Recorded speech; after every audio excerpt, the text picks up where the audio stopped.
Тим, привет. Спасибо, что пришел. Представься коротко, расскажи о себе. Привет, Илья. Спасибо тебе большое за приглашение. Меня зовут Тимофей Князев. Я являюсь старшим комьюнити-менеджером в классном гостиничном комплексе Easy Life Mint в Дубае.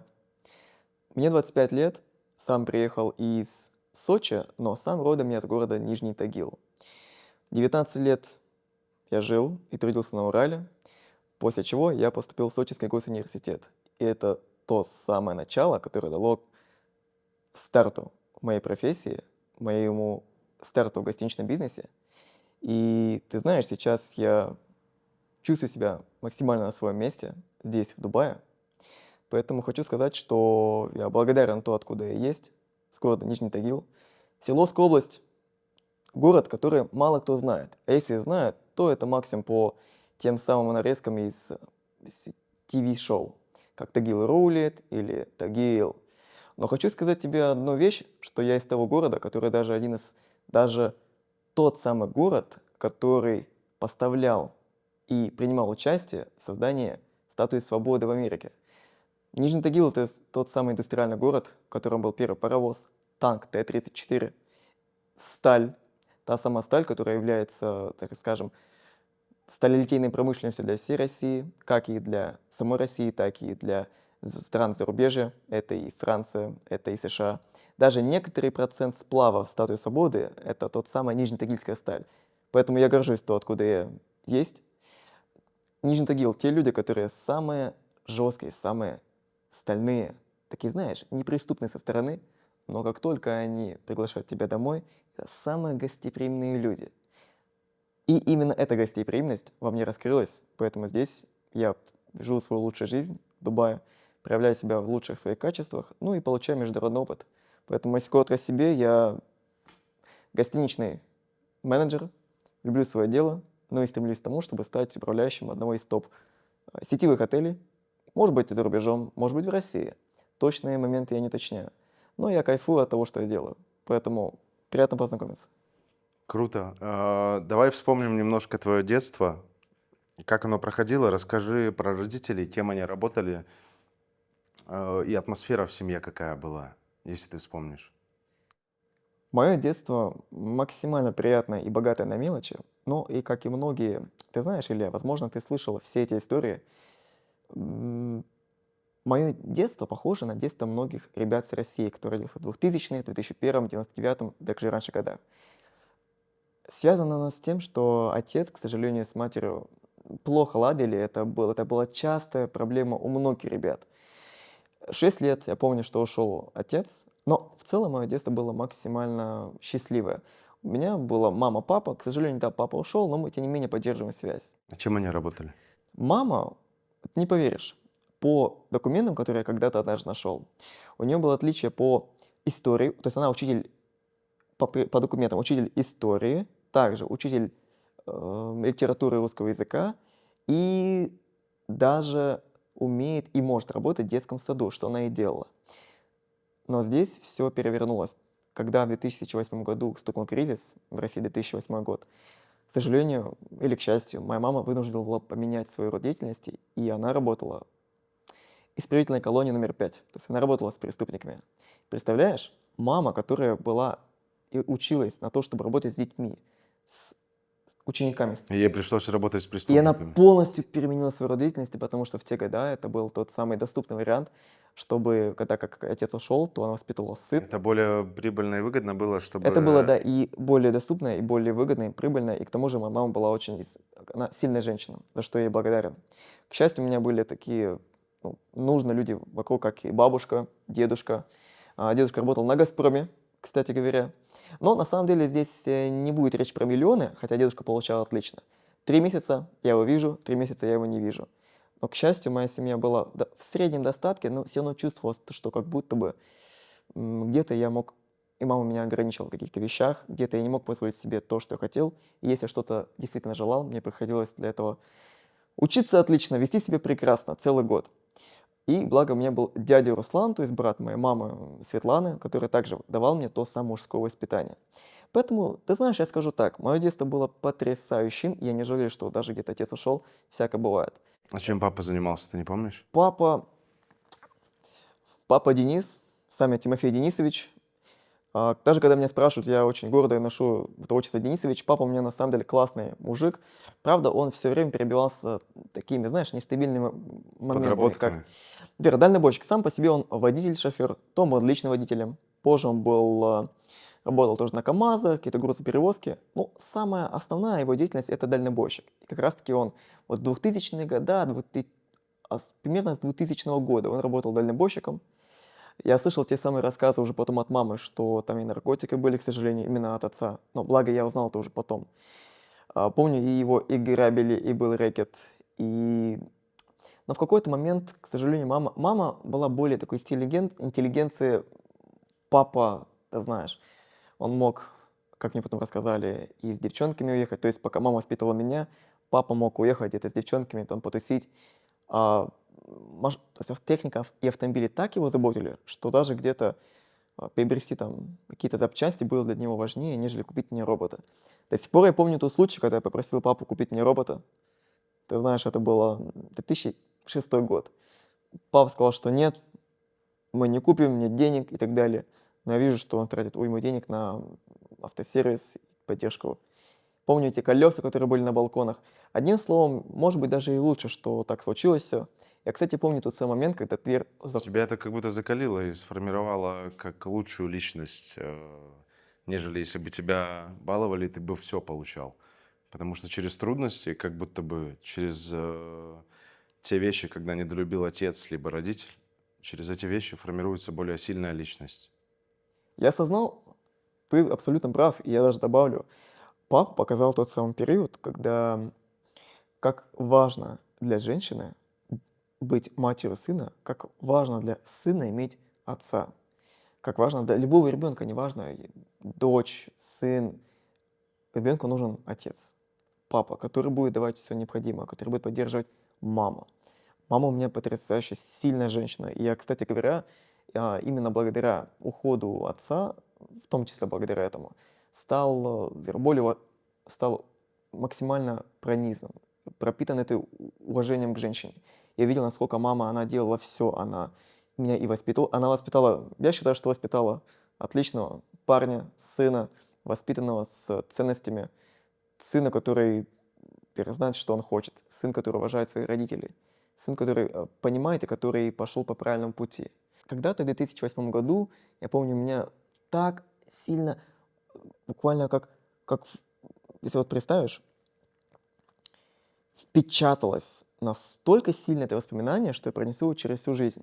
Когда был кризис, мы возвращались домой со школы, и мы зашли в магазин, называется он «Фазан». Тоже все по мелочи, но буквально в доме как-то, в маленьких ларьках. Мама купила йогурт. Помню, 15-20 рублей стоил. Называлось у нас там какой-то Кушвинский молочный комбинат. Потрясающая продукция, сырки. Мама купила клубничный йогурт. Купила только его. Я понимал, что в тот день это была единственная еда, которая была в холодильнике. Я его с удовольствием съел, буквально растягивая удовольствие, как настоящий ребенок, который поедает мороженое, любимую сладость. И только сейчас, спустя время, я осознал, что для мамы тогда, правда, было проблемы с финансами. Мама позволила себе купить мою любимую вкусность, сладость. Я очень любил молочные продукты, как и сейчас. И для меня это было простым вопросом: можно взять йогурт? Я знал, что мама не откажет. Это было для меня. Но я не понимал, что настолько важно и настолько с- особенным это был тот поступок. К счастью, мы потом уже не голодали. Дедушка приехал с работы, с вахты, и уже были продукты, и все как полагается. Ну, помогал вам. Та ситуация с йогуртом, ты знаешь, такая мелочь, которая проносится через всю жизнь. Я говорю: спасибо, мама, за то, что она дала все последнее. Ты знаешь, мама тебе купит 2 йогурта, но для мамы это просто для одной мамы это копейки. А для моей мамы это было все. Она просто дала последние там деньги, копейки и купила мне его. Как я был счастлив. Поэтому спасибо моей маме. Ты помнишь свои школьные годы? Что-то там формировало тебя? Это было легко или какие-то особенности ты можешь подметить в то время? У меня было 2 школы. Первые 4 класса это была общеобразовательная школа номер 40. Школа, в которой, знаешь, все по среднячку. Но я тебя удивлю, как раз-таки начальная школа дала мне понимание, что я могу больше. потому что 4 класс я закончил на все пятерки. У меня даже есть фотка из дневника, Отличник, у меня были все грамотист. пятерки. Я помню, даже были трудности с математикой. Сам я, если различать вот эти вот профиля, то я больше гуманитарий. Да, я люблю лингвистику, я люблю больше такие общественные науки, обществознание, история, социология. Математика для меня всегда давалась трудно. Помню Татьяну Владимировну Евдокимову, моего первого учителя, святая женщина. И помню, как постоянно, даже начиная со 2 класса, оставался после уроков, 4-5 классов, 5 уроков было. Я постоянно оставался, чтобы делать специальные карточки. Знаешь, выходит 4, я понимаю, я не хочу получать 4. Кстати, удивлю, в те моменты, в школьные года, как раз-таки дедушка купил компьютер, и я начал потихоньку вовлекаться и открывать для себя цифровой мир. Это были и такие всем известные жанры, как и Мадагаскар, игра Мадагаскар, и где-то пинбол, где-то и уже стрелялки, шутеры, возможно, уже жанр РПГ, как GTA. В сапер играл? Сапер играл, любил простые вещи, пасьянс, пинбол моим самым любимым. И ты не поверишь, чтобы получить даже полчаса компьютера, мама, бывает, сильно ограничивала, понимала, что если я начну, я потрачу весь день, то за отличные оценки я получал компьютер. И с детства я такой создал себе систему вознаграждений. Я учусь отлично, я понимал, тогда не понимал, что я учусь для себя. Мама дала мне понимание, что сначала ты получаешь пятерки, мы даем тебе компьютер. Я помню, оставался после 4 урока, после 5 урока. Единственный в классе делал эти задачки по математике, когда едут 2 машины навстречу. Кто быстрее будет в точке а кто в точке Б. Получал пятерки, и как раз-таки благодаря вот этим специальным такой продленке, называют это по-разному, кто-то продленка, кто-то дополнительные уроки, я оставался, чтобы получить заветную пятерку. По своей инициативе ты оставался? Это была моя инициатива, я понимал уже, что в 4 классе у меня выходят все пятерки. Выходило Ну хорошо, а преподавателям не надо уходить домой, допустим? Они же отработали свой рабочий день. большому счастью, Татьяна Владимировна оставалась дольше, примерно до 4 часов. Она была таким человеком, который оставалась сразу сделать всю работу в классе, так как она сама говорила, что вот с детьми у нее вторая молодость. Когда дети уходят, она эту молодость и заряд энергии чувствует, продолжает чувствовать, и на этом же энергии, вдохновении продолжает проверять наши работы. Она как раз таки помнила знала всех, кто умеет делать лучше, там, кто лучше в математике, кто лучше в английском языке. Она оставалась после уроков, спокойно проверяла все наши домашние задания, все наши классные работы, проверочные, делала и уже спокойно, свободной душой уходила. Пока она проверяла, Золотой человек просто. поэтому я помню, как повторил: Светлана, Татьяна Владимировна, проверьте, пожалуйста, работу. Она откладывала работу ребят, быстро проверяла. Если неправильно, то я где-то переделывал, никогда не получал оценку. Я всегда стремился получить 5 и без пятерки не выходил. И в 4 классе как раз-таки я заметил, что у меня выходят все пятерки. Я к этому и стремился, и получалось, и, может быть, мотивация получить компьютер была одной из тех, которая меня двигала постоянно к этому успеху. И я понимал, так, а вот сейчас уже у меня выходят все пятерки, кроме математики. И, возможно, в тот момент я понимал, что нужно делать не для кого-то и для чего-то, а для себя. Именно поэтому я оставался почти каждый день. Все свои четверки, тройки прикрывал этими пятерками. Я помню тот самый крайний день в мае, когда я сделал свою последнюю карточку. Татьяна Владимировна проверяет. Все как всегда. 30 секунд тишины, но для меня эти 30 секунд растягиваются как целый час. Татьяна Владимировна отодвигает этот листок, что ставит в журнале, закрывает. Ну что, Князев, молодец, 5, смело отдыхай. М. Ты молодец, я знал, что все получится. Потом, после как раз-таки этого успеха, моего первого академического успеха, за мной Минута рекомендовалось... славы. Это, да, была минута славы, это было... знаешь, особенно, когда награждали всех, меня награждали самым первым человеком на том выпускном, потому что меня вызвали и сказали, первый человек, кто был награжден, это Тимофей Князев за самые лучшие успехи. Весь дневник в пятерках, мама безумно горда, бабушка, дедушка. Они поэтому и дарили, и подарки делали больше и лучше для меня, тем самым поощряя мой успех. потому что сами они всегда учились тоже на отлично. Как и мама, у которой отличие по химии, русскому, литературе, и сама она отлично закончила пединститут. В то время, это был 2011 год, свой набор открывала еще одна престижная школа – политехническая гимназия. И гимназия, которая находилась в 10 минутах ходьбы от меня, поэтому это был тот район, Гальянка. Гимназия идет же с уклоном на что-то. Политехническая гимназия именно в моем Да. городе, она была, все исходит из названия. Политехническая, то есть политехниум. Поли много, ну и понятно, что технические специальности. Гимназия подготавливала учеников и кадры для будущих инженерных специальностей. Так как город у нас индустриальный, есть градообразующие предприятия, такие как Нижнетагильский металлургический комбинат, Уралвагонзавод, то, конечно, нужны специалисты, кто понимают и разбираются в точных науках, как физика, химия, роботостроение и так далее. Но однако хочу сказать тебе, Илья, что помимо этого там были и гуманитарные наклонности, такие как это история, тоже английский язык, русская литература. В тот год гимназия одна из первых моментов в своей истории открыла набор для тех, кто поступает не сразу с 1 класса, а с 5 класса. То есть был конкурсный набор на места Мгм. для тех, кто отлично закончил общеобразовательные школы. Ого. Так скажем, знаешь, я очень люблю футбол, я бы сказал так. Я вместе со своей командой, я лично выиграл лигу. В ней я стал лучшим бомбардиром Между школ. между школ. И вот, допустим, я в футбольный клуб «Тагил», и опа, сейчас уже интересуется клуб ЦСКА. И сделают запрос. Так, мы хотим приобрести этого игрока.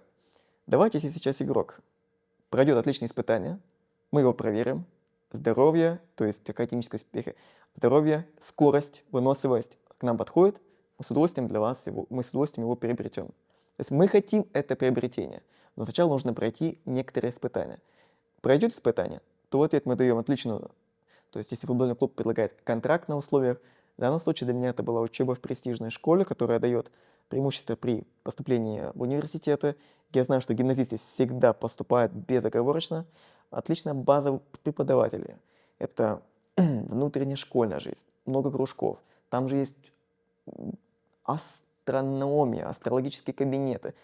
В общем, все можно было делать в разы больше лучше. Я понимал, что для моего будущего это стоит многого. Да, испытания прошел. Их я помню буквально в самых мизерных мелочах. Знаю точно, что сдал математику на 4, русский на 4. Поступил. Мама, в свою очередь, была одна из самых гордых женщин, потому что гимназия именно не только в Тагиле, но и также у нас в Свердловской области занимает топ-500 школ. М. То есть всего там на Урале около 5000 школ, гимназия попадает в топ-500, а в Тагиле входит в топ-5, даже если не ошибаюсь, то ли, может быть, первая, может быть, вторая. Тагил большой город? Какое количество населения? 350, 350 тысяч, могу ошибаться. Сейчас, Да, возможно, уже будет 400 тысяч достаточно большой населения. город. 400 тысяч населения. Если подготовка именно студентов и учеников отличная, то дальше молодежь по тенденции уезжает в другие города. Это Екатеринбург, Москва, Владивосток, Санкт-Петербург. Так как город, он более индустриальный, то молодежь талантливая и особенно творческая, она как будто бы задыхается. Но в тот момент я об этом не думал. Я понимал, что сейчас впереди у меня будет 6 лет учебы в политехнической гимназии. Все отлично, я поступил, я даже помню свой первый день. Но какое было мое удивление, когда после сплошных пятерок в 40-й школе, первые двойки, первые тройки, А с критика чем это было связано? С более сложными требования. критериями оценок и Требования. требованиями? Требования были больше, задания были сложнее, жестче. Первое время даже где-то чувствовал, как будто вот дебютант, который первый раз стартует в профессиональной лиге, где-то ошибки, где-то удивление, как вы так можете играть в данной лиге? Как могут другие игроки вести себя так? Потому что вот я помню, такого у меня никогда не было. Ну и знаешь, как и в любой футбольной лиге, так же, как и я, студент в своем новом учебном заведении, Спустя полгода я уже адаптировался, уже к 6-7 классу стал лучше. Да, были тройки, были двойки, но самое главное, я понял, что уже к 8 классу я видел себя в такой специализации, как это история, обществознание и английский язык. Кстати говоря, в 8 классе у нас было разделение на 4 профиля. Первый — русский язык, второй — английский язык, третий — история и четвертый — математика. Я С чем выбрал. это связано? Это больше упор по количеству часов по этому предмету, либо тяжелее какая-то образовательная база?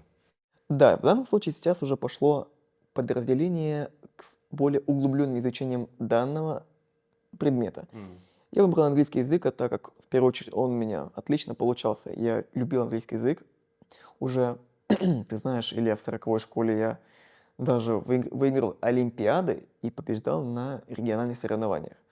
Ну, а политехническая гимназия дала мне тот толчок, уже тот трамплин, то топливо, и раскрыла в то самое внутреннее. Я даже помню, что был лучшим из всех 30 учеников, кто был там, и понял, что в 8 классе я готов уже уйти углубленно. Забегая вперед, скажу, что потом мы исторический и английский класс сформировались в историко-английский. М. Но это просто добавило мне больше даже где-то преимуществ, потому что я любил и одно, и второе. То есть в данном случае я не распылялся на все предметы, а делал упор на английский язык. Я понимал, что в будущем хочу связать свою жизнь с английским языком. Английским языком, возможно, с социальными науками, где-то использовать знания из обществознания, психология. А английский язык уже был, как я потом понял, тем самым базисом, то есть основой или даже преимуществом, который в 10 раз вперед меня толкал. М. Если все другие игроки были посредственными, забивали 5-10 голов за сезон, в данном случае я мог забивать 15, даже 20. И даже выиграть золотую бутсу, забив 30 голов. Потому что это тот самый талант, который мне раскрыла та самая первая лига, и сейчас в профессиональной лиге я показываю себя как выдающийся футболист. Круто. Это если переводить уже такие сравнения, то я правда ощущал себя именно так. Я не стал фокусироваться на каких-то слабых задачах, слабых сторонах, как математика, физика. Они правда, Илья, мне очень трудно шли. Расскажи, пожалуйста, про поступление после школы. Как ты выбирал место, куда поступать? Это было твое решение личное, либо настояли твои родители, мама, дедушка? У меня, Илья, была уникальная история. Она была сначала печальная, и даже где-то похожа на голливудский сценарий, но позже выяснилось, что это было одним из самых лучших событий в моей жизни. Как я уже сказал ранее, политехническая гимназия — это та самая школа, которая гарантированно дает поступление ученикам, потому что те подготавливают свои экзамены на 80-90 плюс, если не выше. И поступают в такие университеты, как либо УРФУ, это в Екатеринбурге один из самых лучших, или это в Питере, СПбГУ, Москва, где-то Владивосток и даже за рубежом. В тот момент случилась беспрецедентная история на Урале касаемо английского языка. Ты знаешь, тот самый момент, когда учителя подготавливали и знали все правила, как свои пять, они готовили, и мы все экзамены, все сочинения, все даже упражнения были изучены и даже, скажу тебе, выучены в точности до того, как оно звучит на стандарте. Но когда мы все сделали, мы написали экзамены, нам пришли баллы. Удивление. Вместо ожидаемых 95-100 я получил 78. Удивление. Как так? Начали разбираться. Выяснили, что на Урале за сочинение были списаны баллы не только мне, но и буквально, если не всему Уралу, тоже где-то ученикам за Уралом. Все случилось из-за того, что было некоторое расхождение в понятиях, и правила сочинения были изменены, либо не донесены в актуальной форме до всех преподавателей заранее. Я не скажу точно, в чем была именно особенность, но нужно было указать дважды или трижды в сочинении какое-то определенное слово, которое подчеркивает основную тему. Мы М. сделали это только раз, и позже уже показывали весь уровень. В двух словах, что произошло? Мы показывали весь свой уровень. Уровень C1, C2, то есть в международной шкале. Вот А1, самый начальный, А2, Б1, Б2, С1, С2, мы показывали уровень С1 и даже С2, хотя само задание предполагает B1, B2. Мы показывали, как мы можем, мы показывали самые лучшие формулировки. Даже сами англичане, бывают, не видели таких выражений и такой лексики, которую мы показывали. Но однако экзаменаторам этого оказалось недостаточно, и для того, чтобы получить высший балл, нужно было просто, как попугай, продублировать. Допустим, тема была success, успех. Да, я сказал, что success это либо определение, либо дал свой комментарий и дальше расписывал, какие есть там положения, аргументы, почему это важно. Нужно было написать 3 раза это слово. Мы все Чтобы писали, получить большой балл. чтобы получить большой балл. То есть это, если нет этого слова, значит тема не раскрыта. Удивление, ну как же так? Мы по-разному просто переформулировали это слово. То есть success, оно по-разному звучит. В той теме это было успех именно в карьере. Мы показывали, что это развитие в прогрессии. Мы по-всякому показывали, что success — это не только одно слово, но это понятие, которое раскрывается во многих мелочах. А вашу работу обрабатывали люди, либо компьютер Это уже? обрабатывали именно люди. Сам тест компьютером, там все отлично, там я отлично проверил. Свое эссе я тоже читал, и даже ка- любой преподаватель, который не был в аттестационной комиссии, заметил, что сочинение потрясающее. Даже C1, C2, тут бы дали вообще полностью сотку. Но я получил именно 78 баллов в целом, потерял около 15 баллов всего, из-за чего после моего поступления оказалось под угрозой. Что произошло конкретно? В России мы поступаем следующим образом. Есть две волны. Мы подаем свои документы буквально в 5 университетов. Грубо говоря, это 2 в Москве, 2 в Питере, 1 на Урале. Первая волна, она заканчивается где-то к 1 августа. Если ты уже поступил, тебе дается 3 дня, чтобы получить оригинал. И я помню, что в тот момент мне не получилось поступить точно в тот самый университет, куда я хотел, и я подавал в Балтийский федеральный университет. Ты никогда не угадаешь, но моя должность, именно должность, которую я видел в себе, позиция и будущее, она была связана с политологией. Не поверишь, политология. Подавал я в Балтийский федеральный университет на кафедру политологии. Я помню, это уже была вторая волна. То А есть что включает в себя политология? политология, можно сказать, что Какие сферы и профессии она затрагивает? я точно планировал и думал, что буду работать в ЮНЕСКО, либо ООН, то есть заниматься именно политикой, возможно, уйти в международные отношения. Ты не поверишь, но как раз-таки минус системы образования в том, что мы никогда не понимаем, с чем мы имеем дело, пока мы с этим не столкнемся лично, на практике. Так как баллов было, признаться честно, недостаточно для поступления туда, куда я хотел, в идеале это было поступление на международные отношения в Уральский федеральный университет в городе Екатеринбург. Так как баллов было не хватало, то есть для того, чтобы поступить, нужно было по 3 предметам 290, если не 300. У меня было 235-238. Поэтому, к сожалению, мне пришлось подавать туда, уже где принимали мои баллы. Как раз таки Балтийский федеральный университет, город Калининград. Думал, как раз ближе к Европе, класс, поехали. Я помню тот день, это было 6 августа, это было окончание второй волны. Знаешь, представим, что есть список бюджетников. То есть я хотел поступать и 100% поступления на бюджет. То есть я не платил, квота была за счет государства, потому что мои родители не могли этого позволить. Я был в 10 списке, и уже все было схвачено, все уже было готово. Я понял, что оставался буквально полдня до закрытия второй волны, и я поступаю. Я отвожу оригинал, и успех в кармане. Я помню, что в тот момент поехал попрощаться с многими своими наставниками, друзьями, которые были у меня, да, в Тагиле, и они как раз-таки тоже планировали уезжать. Я помню, что приехал, это как раз-таки было такое подвальное помещение, это был центр молодежного творчества «Капитан», где я также и участвовал, и подрабатывал. Помню Сергея Партина. Кстати, здесь я хочу дать отдельно благодарность Сергею Партину. Сергей Леонидович Партин — это мой наставник, это профессионал в профориентации. Как раз-таки он мне помогал, наводил, давал мне подсказки, советы и также наставления, как мне поступить и как мне раскрыть свой талант. Помню, что это было 17:00, 6 августа я переехал в ЦМИ «Капитан». Мы около часа тоже с ним общались. К сожалению, интернета не было, поэтому я не следил. А, Мы все попрощались, я ему дал точно как есть, что да, это университет такой-то, такой-то специальность, все схвачено. Сейчас через несколько дней я уже буду собирать вещи и постепенно к 1 сентября уезжать. У нас была теплая беседа. Сергей очень хотел, чтобы я остался где-то на Урале, был рядом с ним. Но, однако, мы заявил как есть, что надо двигаться дальше, поэтому мы будем с ним на связи. Я помню, как выхожу в 18:05 с ЦМИТа «Капитан», то есть подвальное помещение уже к подъезду, уже к более такому парку, где уже был интернет, и вижу сообщение от моего друга, который вместе со мной был в теме, то есть он тоже следил за моим поступлением. Он поступил сразу же, потому что это была техническая специальность.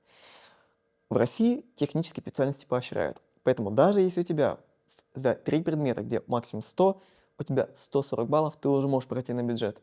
Если просто по физике даже 40-50, русский там 60, все, ты уже на бюджете. Те, кто на лингвистику, то есть тем самым конкуренция больше, потому что нехватка идет больше профессионалов технической специальности. Сергей Сунцов, это мой лучший друг, он уже знал, что он поступил в Санкт-Петербургский университет, горный университет.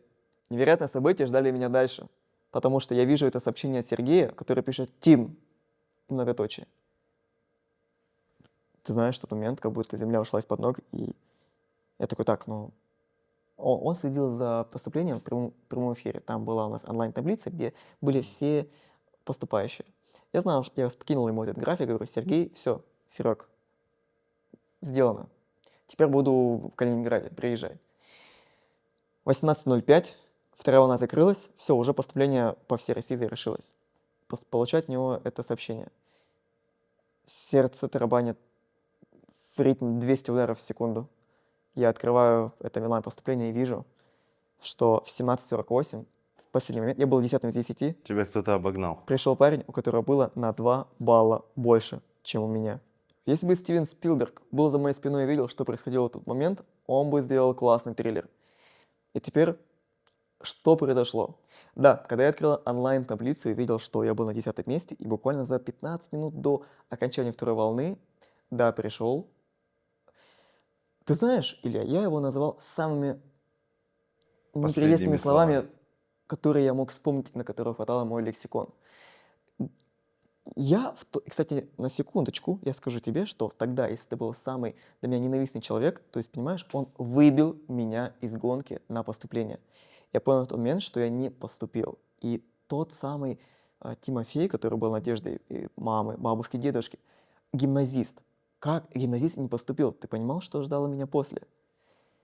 Слушай, ну это обозначает, что ты не поступил на бюджет, а ты на платное не мог. Ты на платное не мог, потому что финансы не позволяли. Конечно, после мы с мамой попытались съездить в другие университеты, которые были рядом, для того, чтобы обсудить, есть ли возможность. Но, к сожалению, была только одна возможность– это контракт. В тот момент я обещал маме, что буду учиться на бюджете и не позволю платить.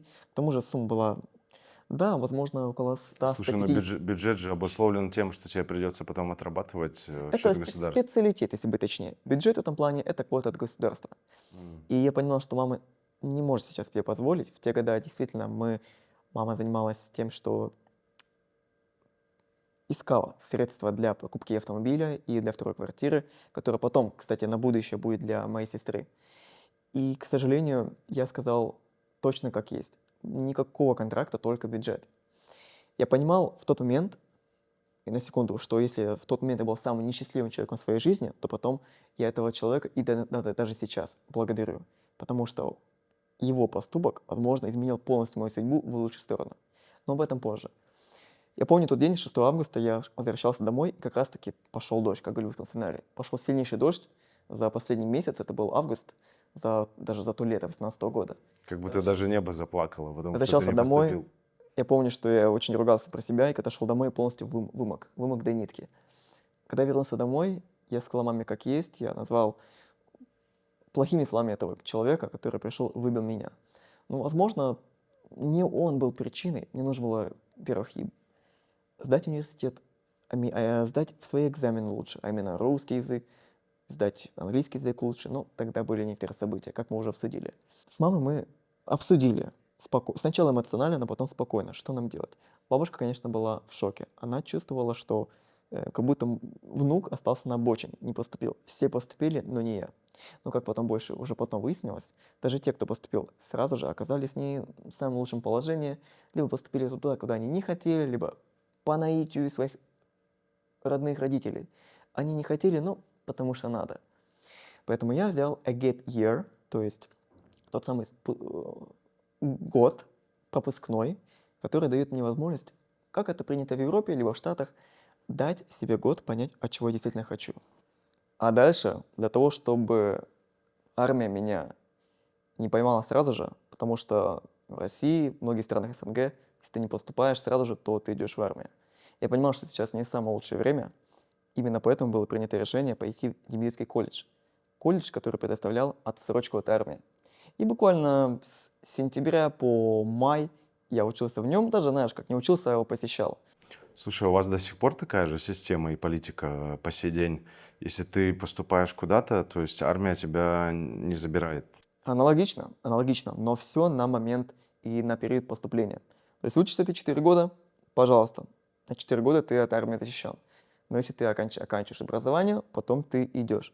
Сейчас в России повысили возраст до 30 лет. Именно поэтому даже если ты после бакалавриата, то есть первые 4 года идешь в магистратуру и только потом в аспирантуру, то где-то, да, ты можешь избежать этого. Но То основ есть, по сути, сколько ты лет учишься? это, Аспирантура, слушай, магистратура. около 6, 7, 8, и то даже, может, даже Но все равно больше. тебе не 30. Все равно это тебе не 30, поэтому ты все равно рискуешь попасть. В данном случае, как молодые ребята сейчас в России справляются с этой ситуацией, я не знаю, есть все возможные варианты, однако армия меня позже уже настала. И это было моим тоже личным решением, но об этом позже. Как вообще к этому все пришли? После того, как я закончил этот год, тот самый год, когда я учился в Демидовском колледже, я забрал документы и уже решил перепоступать. То есть пришло время сделать все по-новому. Баллов хватало меня на то, чтобы поступить в Сочинский госуниверситет. Специальность та самая, которая мне уже показалась наиболее подходящая для моей компетенции, знаний и навыков. Это гостиничное дело. Я понимал, что у меня есть 3 сильных компетенции. Я то есть интеллектуал, то есть могу создавать интеллектуальные продукты. Лингвист.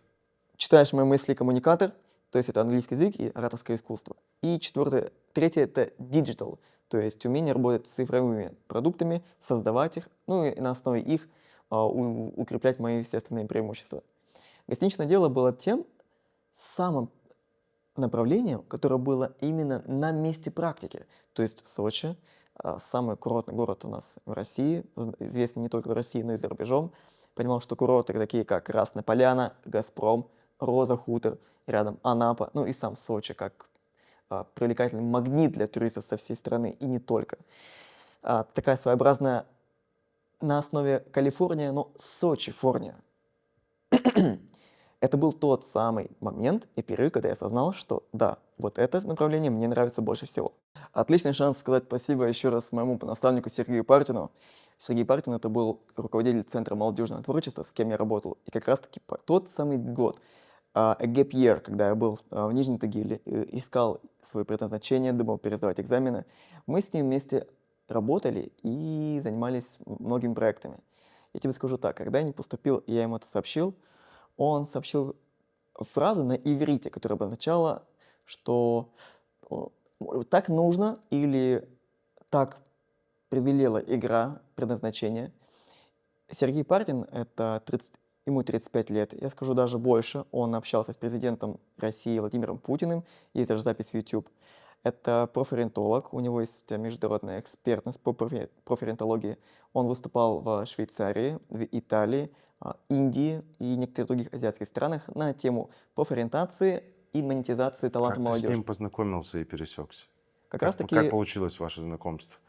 оказалось все очень случайно благодаря английскому языку. В том самом Центре молодежного творчества проходил английский клуб, где я также помогал с организацией, выступал как спикер, искал гостей, участников, в том числе среди наших одноклассников, среди тех, кто в школе, возможно, среди своих друзей, родственников, знакомых. И как-то однажды я видел этого высокого человека, он действительно 1,90 м, Тимофей, Сергей, очень приятно, руководитель Центра молодежи творчества. В тот момент мы познакомились, о чем-то даже пообщались и начали сотрудничать, дружить. Он был таким вторым, можно сказать, даже третьим отцом, который мне давал некоторое понимание, наставление, узнал, кто я, что я, чего я хочу, помогал мне раскрывать В свой талант. качестве ментора. Ментор, отличное, классное описание, да, ментор. Совершенно забыл про это слово, потому что как раз-таки ментор и даже к слову ментальности именно Сергей Пардин помог мне закалить себя как, ты знаешь, может перейти как раз-таки от той самой юношеского максимализма к объективности и реальному пониманию, чего я хочу. Скажу даже больше, я с ним работал, и он меня как-то пригласил в один международный проект. Задача была очень простая. Как раз-таки он, после того, как у нас все, и у меня не получилось с поступлением, я пришел к нему в кабинет, и мы на 4 часа закрылись там, чтобы провести полноценный глубокий разбор. Такой deep search. Кто я такой, что я такой, почему так случилось, что я умею и к чему я стремлюсь. Условная работа над ошибками. А теперь смотри, даже представь, ты можешь это сделать как и для себя, так и для друзей. Возможно, сделать такой мастер-майнд. Помню, была такой мастер-класс. Он мне дал флипчарт, лист и сказал: 50 вещей, которые ты умеешь делать лучше, чем все другие. На секунду, 50 вещей. Бывает, многие люди не знают и одной вещи, а тут 50. И начал напрягать свои извилины, вспоминать все, что я мог, возможно, умел делать, как умею, начиная от коммуникации, умею считать свои личные финансы. Говорит: Тимофей, а будь проще. Возможно, ты умеешь делать отлично, что начать для своей мамы. Говорю: да, я отлично делаю завариваю чай для своих родных.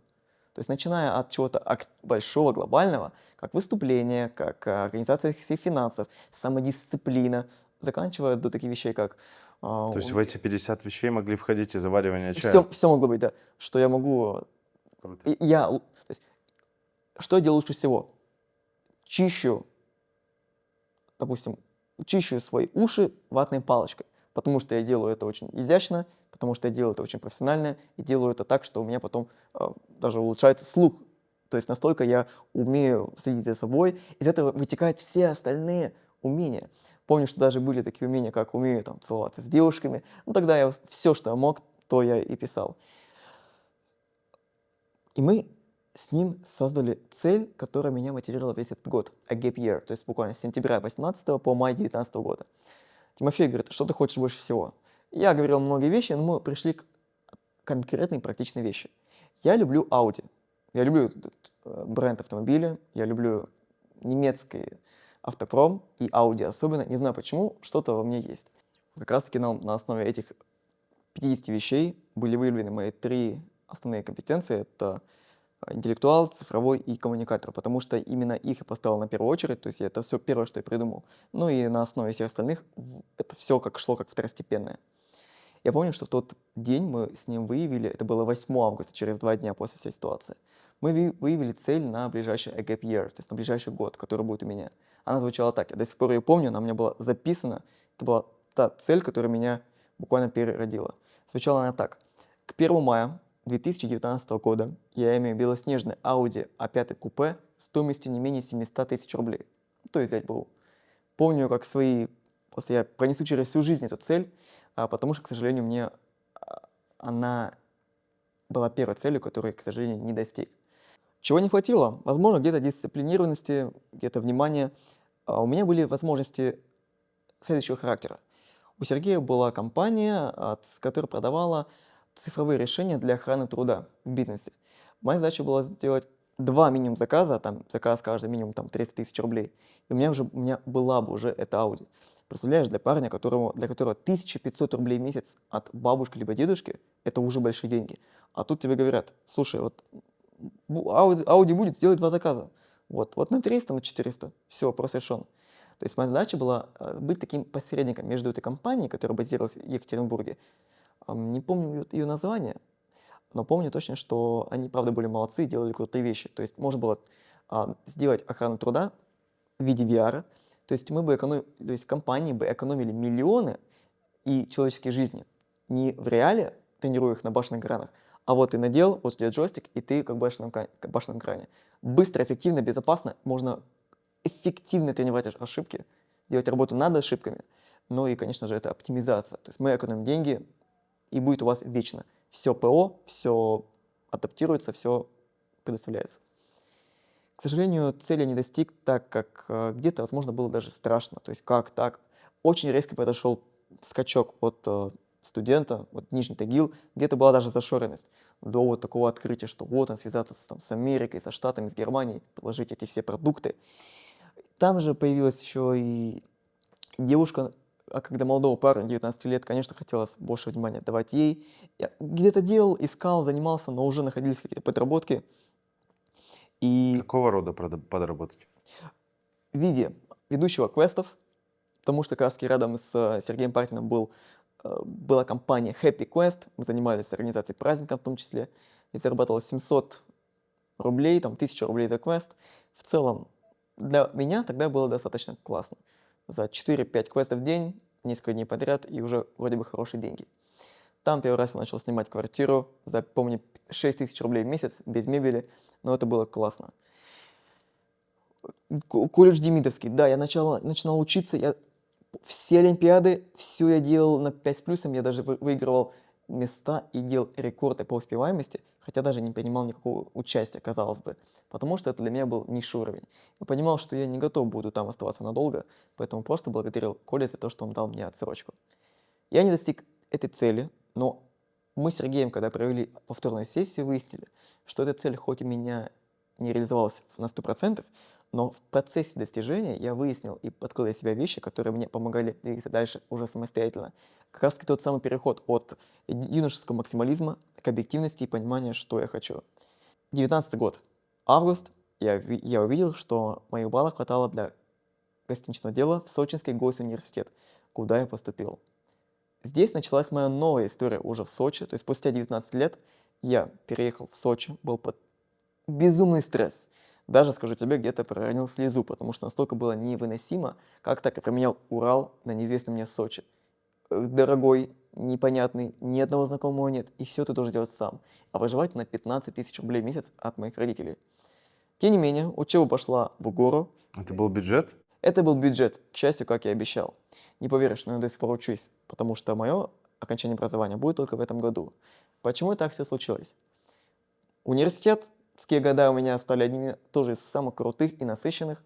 Однако, когда я проучился первый курс, я вспомнил, что та самая отсрочка, которая была дана Демидовским колледжем, к сожалению, она сгорела. И сейчас повторную уже не выдать, потому что я отчислился самостоятельно, то есть по своему желанию. И уже в 2020 году, когда начал второй курс, к сожалению, к маме поступили документы и сами сотрудники службы военкомата, что «Так, а где сын? Почему не служит?»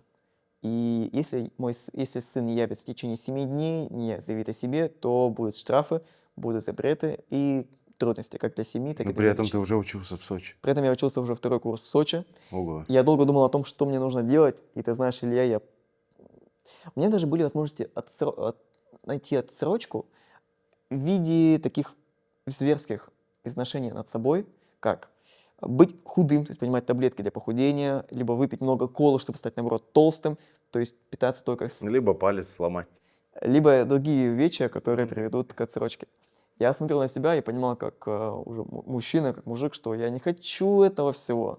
Были мысли, были сомнения, были советы, я советовался с многими, и близкими, и даже с моими одногруппниками, которые не особо были заинтересованы, но услышать их мнение. Я понял, что тот период, как раз таки тогда начался ковидное время, что я пойду в армию.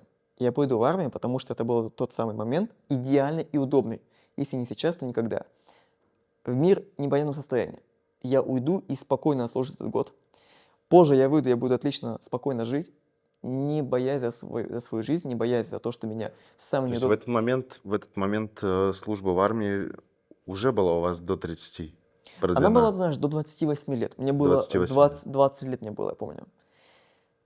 Я пошел в армию, это было мое собственное решение, оно было принято с диалоге с собой окончательно. Мне было уже неважно, кто что говорит, хотя мне было тоже интересное мнение. Те, кто служил, те, кто не служил, можно ли найти отсрочку.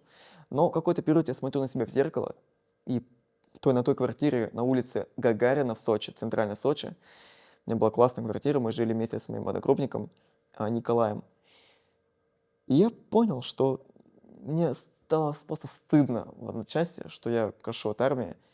И я не хочу и подводить себя, я не хочу, чтобы меня потом поймали в самый ненужный момент.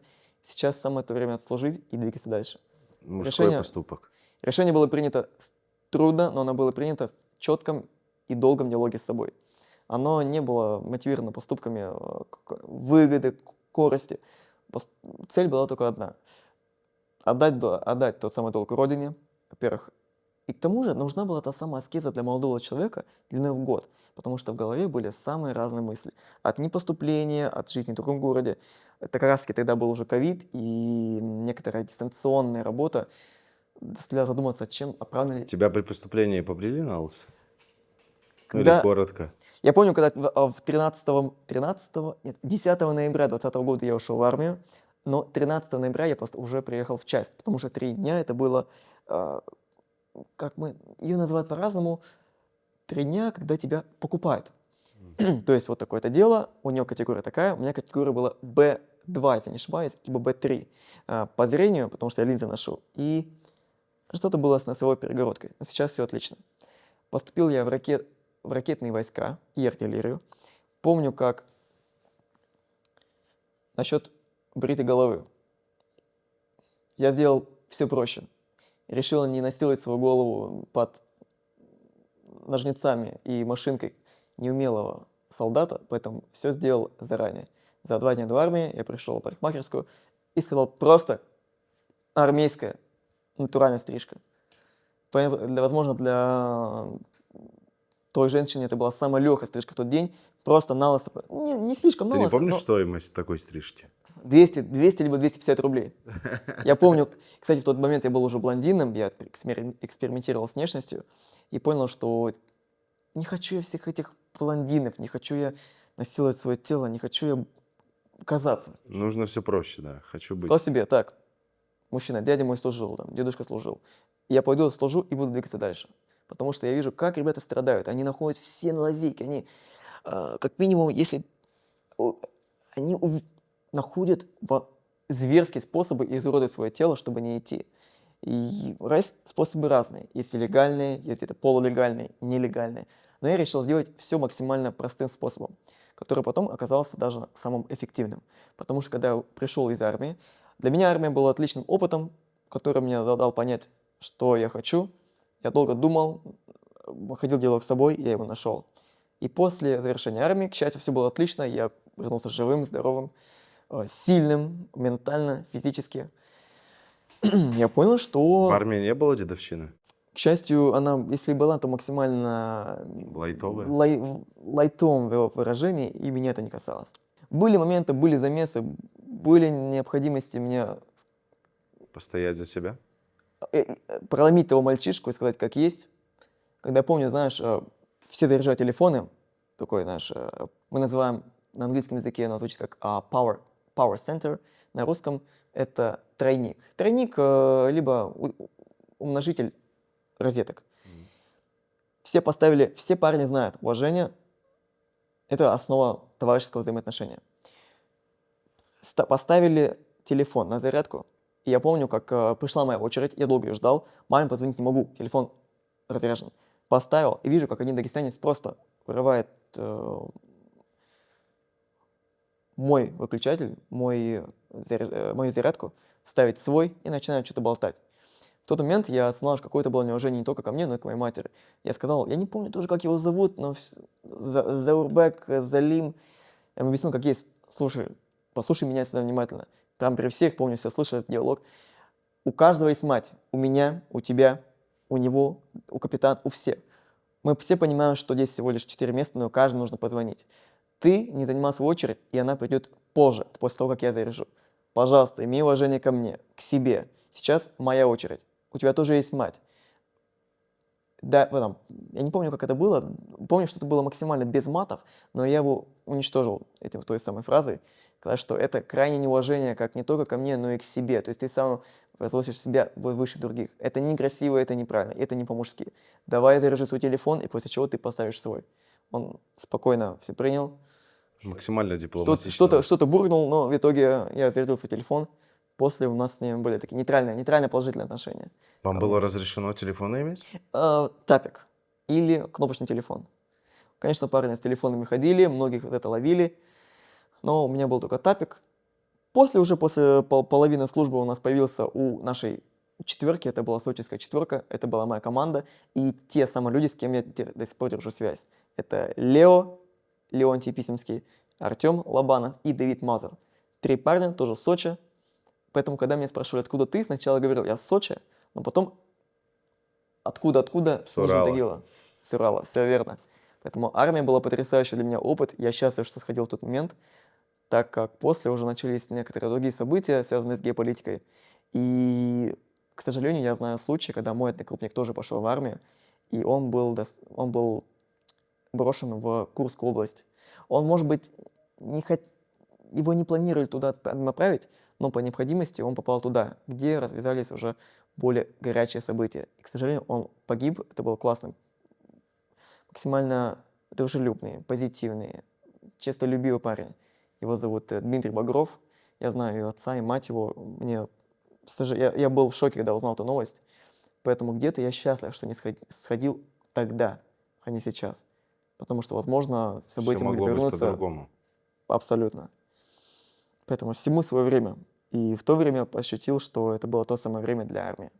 И дальше я помню, что попал в отель Сочи Марриотт Красная Поляна как раз-таки благодаря практике, которая была у меня от Сочинского госуниверситета. Большой плюс и респект Сочинскому университету, потому что уже с первого месяца мы стали получать практику. То есть 3 недели были учебные, теория, пары, все как всегда. Последняя неделя каждого месяца, то есть сентябрь, помню, 19 год, сентябрь 19 с 21 по 28 практика на Красной Поляне. Нас было 36 человек в группе, но именно нас, шестерых, я в том числе был в шестерке самых сильных. Почему? Хорошисты. Можно сказать и так, но лучше сказать, что это была шестерка самых мотивированных и самых прокачанных.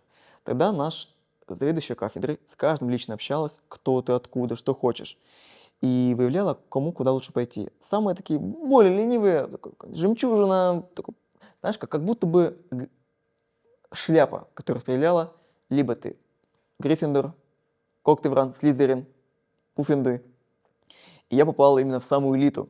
Сочи, Марриотт, Красная Поляна. Почему? Потому что был как раз английский язык, была мотивация, но я как будто, как настоящий менеджер уже сидел да, перед Евгенией Владимировной, помню, это заведующая кафедрой. Как есть, хочу быть топ-управляющим, хочу получать опыт, практику, поэтому я здесь. Она сразу же, Марриотт. И я попал на ресепшн уже с первого месяца. Это рекорд. Никто не попадает на ресепшн. Единственное, я, конечно, не выступал как администратор, как дежурный менеджер. Я помогал с самыми простыми элементарными задачами, помогал сканировать паспорта, заполнял профайлы и учетные карточки гостей. И как раз-таки моя совестная работа, качество моей работы понравилось тому руководителю, который был тогда, это Юлия Владимировна Отводникова. И когда я вернулся после армии и написал Юлии Владимировне, спросил: Юлия, есть ли вакансии? Хочу к вам.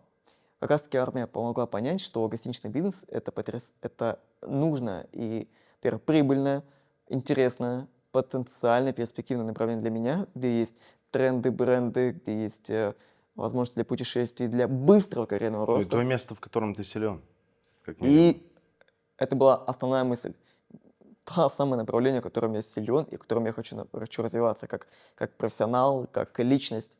И как раз гостиничный бизнес дал мне все то, что я имею.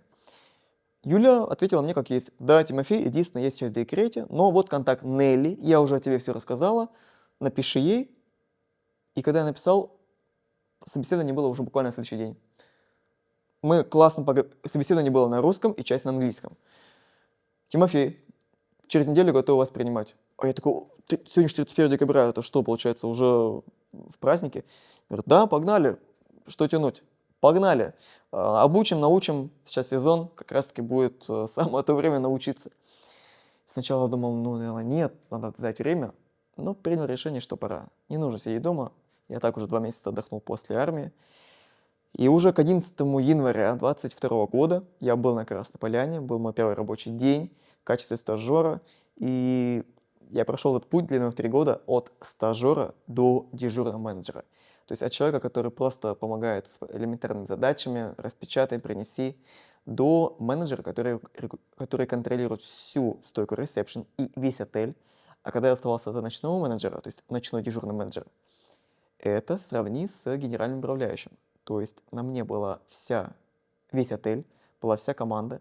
Я помню, было все, от самых элементарных жалоб гостей до самых жестких, самых а, спорных ситуаций. Может, гости какие-то интересные были? Либо еще какие-то интересные эксцессы или периоды за это время? Если я буду писать мемуары, то, конечно, Марриотт станет отдельной главой, даже, может быть, даже отдельным томом, куда я включу все самые интересные истории. Гости были самые разные. Так как я работал в отеле, который находится около казино, то само по себе казино и как гости на него реагируют, это просто отдельный соус, под которым вся моя профессия, и все эти 3 года прошли. Это знаешь, как если работа в отеле это как блюдо, то именно казино, а еще был ночной клуб, он добавляет такого жгучего гватемальского соуса, который острит так, что уже слезятся глаза и ноздри просто пыхтят. Вспомнить, хочу вспомнить 2 самых сильных и самых тяжелых случая. Гости были разные, но со всеми я находил подход. 2 случая. Первый из них был в ноябре 23 года, когда я начинал свою работу как дежурный менеджер. Когда гость выезжал вечером, уже свои вещи собрал, они были на тележке, и нужно было их только отвезти к такси или к машине, это я не помню. Все белмены подносчики багажа ушли по задачам гостей, либо помогать с багажом. Гость не дождался, он уже спешил, взял эту тележку, хотя мы заранее сказали, пожалуйста, сообщите нам, мы вам поможем. Я лично, как дежурный менеджер, готов помочь, то есть это нормально, если человек даже в костюме поможет. Но гость не дождался, он взял эту тележку, вывел на крыльцо, не рассчитал физические параметры, тележка покатилась вниз, потому что гость неправильно ее поставил и не рассчитал тяжесть. Она покатилась вниз, были 3 ступеньки, она свалилась, как снежный ком, как, знаете, как статуя, и поранила и с треском ударила рядом стоящую Kia Optima, это такси от таксиста, это Яндекс.Такси, машина Kia Optima, все крыло было помято, вещи разбросаны, тележка в ужасном состоянии. В 2 словах, гость оставил свой контакт, но он уехал, после чего мы потом... я был таким связующим звеном между таксистом, который обвинял нас, и этим гостем.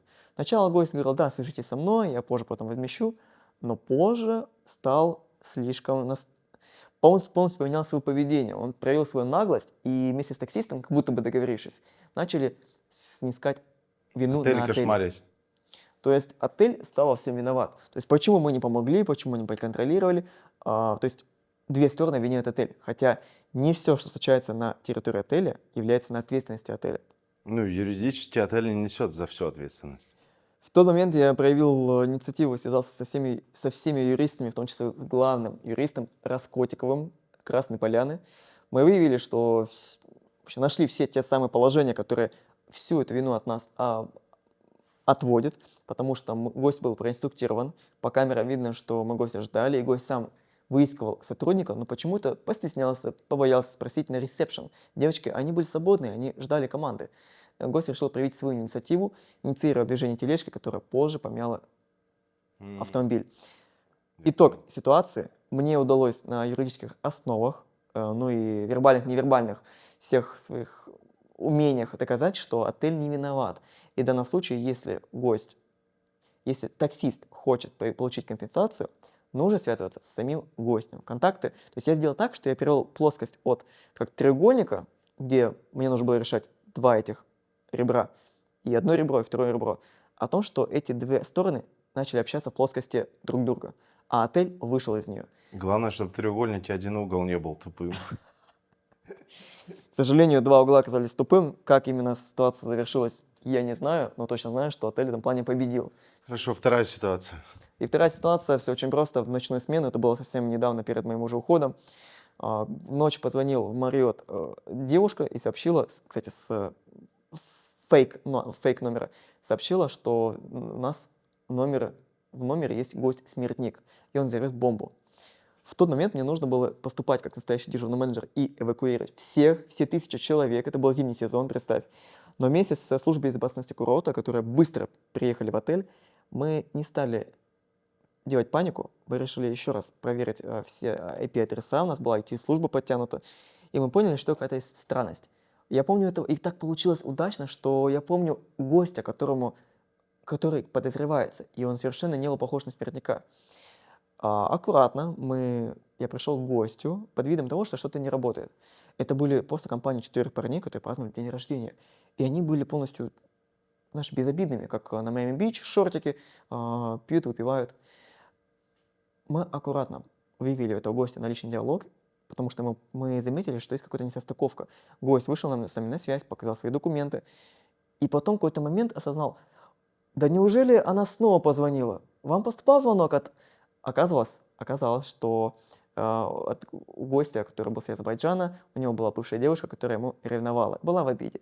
Она позвонила с фейкового номера и сообщила, что он смертник. Такая ситуация, мы уже проверили, оказалась в другом московском отеле. И опять же, это оказалось ложью. Мы, к счастью, Ну, это же по закону должно по, за- преследоваться. по закону будет преследоваться Ее уже в нужно работу. выявить и наказать. Все спецслужбы взяли ту девчонку под свой контроль. Что было дальше, это уже на контроле спецслужб, ФСБ. Но главное, что никто террористом не оказался. Сам этот гость сам поехал в отделение полиции, дал все показания о том, что он не виноват и что такое было. И он полностью готов кооперировать и содействовать Содействовать полиции. расследованию, Поэтому кажется, холодная голова и логика, и внимательность к мелочам, такие как посылки, доставки, как гость ведет себя. Э, И мы избежали жалоб, мы избежали того, что гостям в минус 20 пришлось выходить на улицу, всех эвакуировать. Это было час ночи. Представь, если бы мы Это был бы всех... ужас, это был бы ужас, Минус и репутация. тысячи отзывов на Google. Конечно, То, что мы должны плохой были отель. сделать все правильно, потому что опасность– жизнь. Но здесь мы решили проявить холодную логику и именно профессиональный подход. В данном случае все закончилось более чем положительно. Поэтому я счастлив быть специалистом гостиничного дела, потому что я уже исполнил свои мечты, как посетил футбольный матч в Великобритании, а именно в Англии. Посетил Шотландия, Англия, Италия, Франция, Испания, Эмираты, Армения. Я счастлив быть тем, кем являюсь. Расскажи коротко, как твой выбор пал на Дубай? Ты сейчас здесь живешь, здесь работаешь. Какие первые особенности либо трудности при переезде? С чем ты столкнулся? Может быть, цены, может быть, языковой барьер, либо что-то в этом роде, либо плохой акцент людей, которые здесь разговаривают. Как выбор пал в целом на Дубай? Еще уже после первого года работы в Марриоте я осознал, что хочу двигаться дальше по международному пути. Я знал, что хочу проявить себя на более высоком уровне, так как мой английский язык и умение коммуницировать с людьми всех наций и конфессий, они проявляются в Марриоте. И это оценил не только сам гость, это оценил сам управляющий Александр Юрьевич Павлюк. Предложение пришло от моего бывшего коллеги и ныне управляющего объектом Easy Life Mint Ильи Барангулова, который пригласил меня в конце декабря на должность старшего комьюнити-менеджера. Принято решение было за буквально 2 часа, хотя я знал, что уже с первой минуты осознание, что мне предлагают, я уже готов сказать «да». При этом ты в Сочи работал. Я работал в Сочи на должности как раз дежурного менеджера. Это не самое худшее место, не самое У плохое. меня многое было, это и как стабильные чаевые, и наработанная клиентура, и где-то проживание буквально Ты все равно за... принял решение в Дубай приехать. Мое решение было обусловлено тем, что как молодой специалист я готов получать этот опыт, даже где-то в ущерб некоторым просадкам, возможно, в доходе, возможно, просадки в комфорте. Я понимал, что выход из зоны комфорта. Но когда я прилетел 24 декабря, познакомившись с командой, я уже был в Эмиратах раньше как турист, но сейчас был как уже полноценный наемный работник.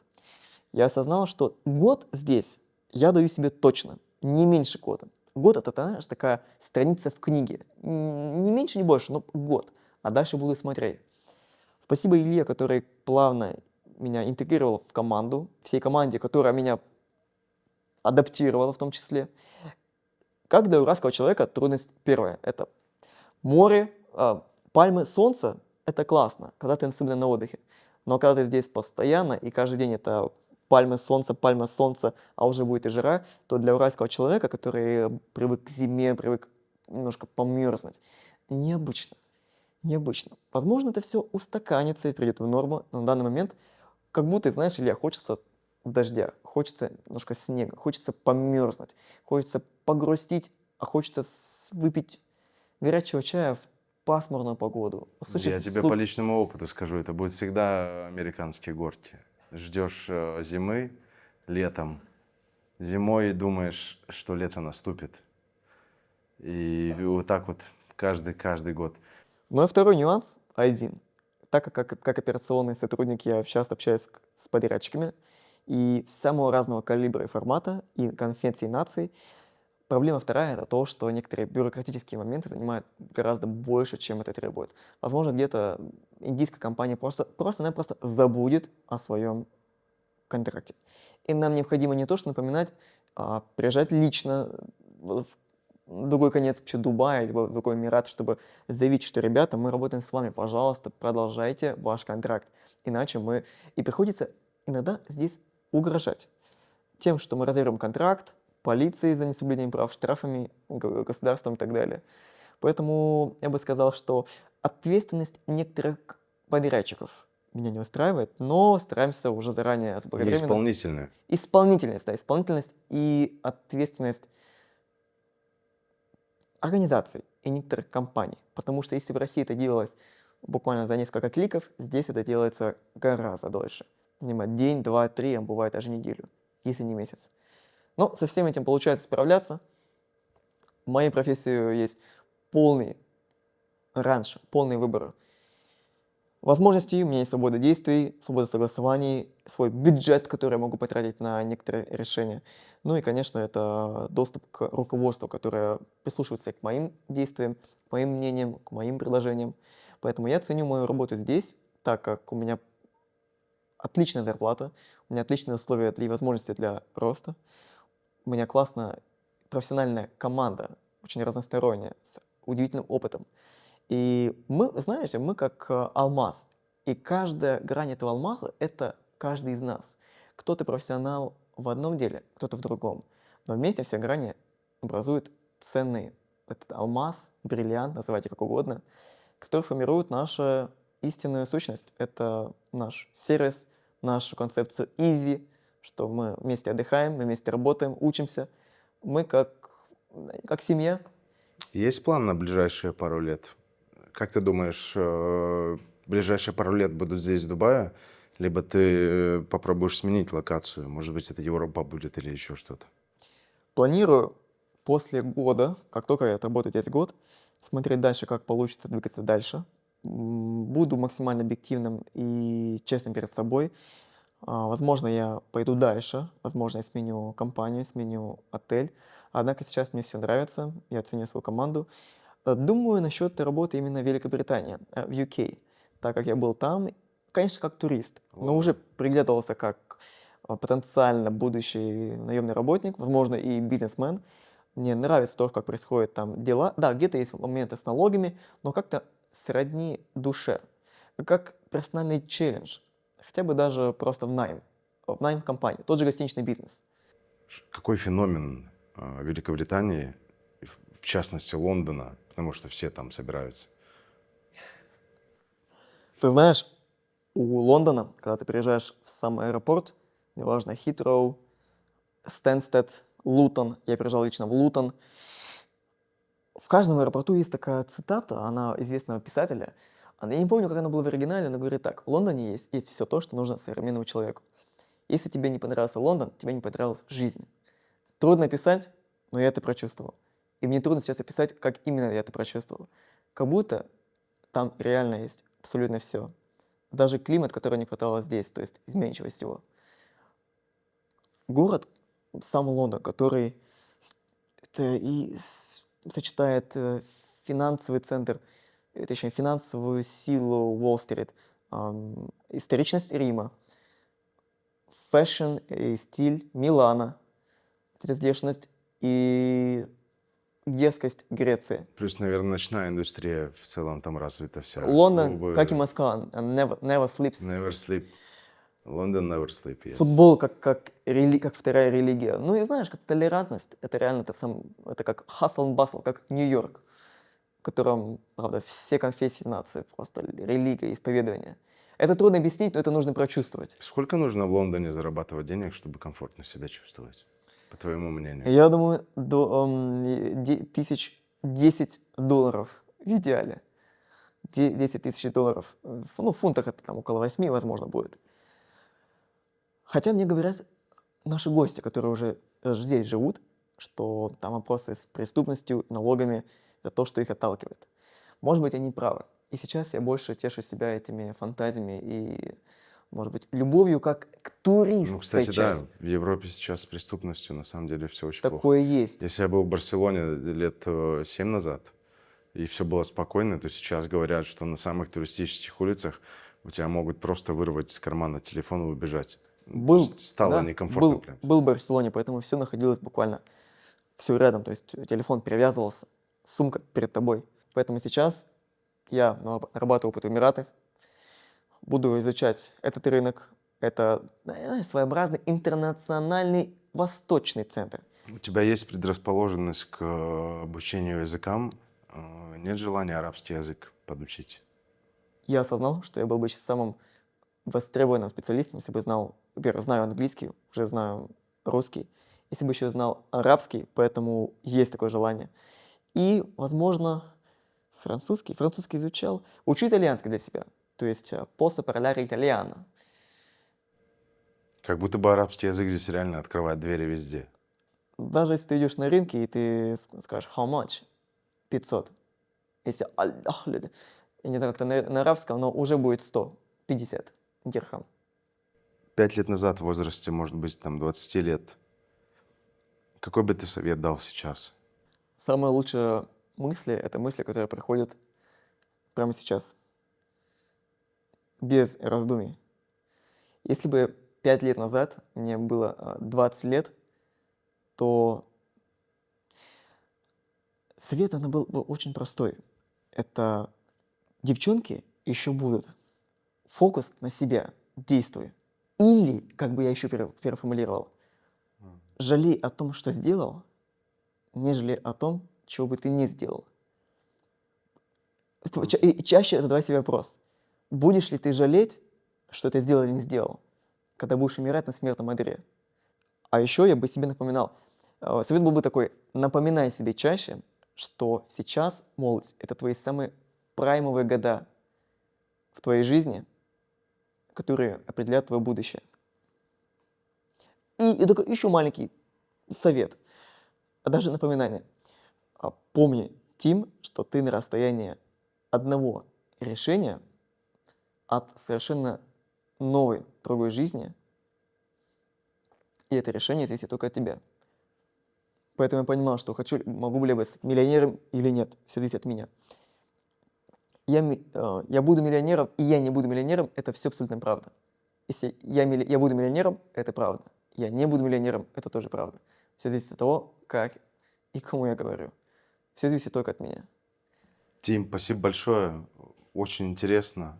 Насыщенно, ярко, вкусно, Насыщенно, ярко, космополитично, вкусно. изумительно. Спасибо тебе, спасибо, Илья, что спасибо тебе пришел. за приглашение. Для меня удовольствие было принять участие.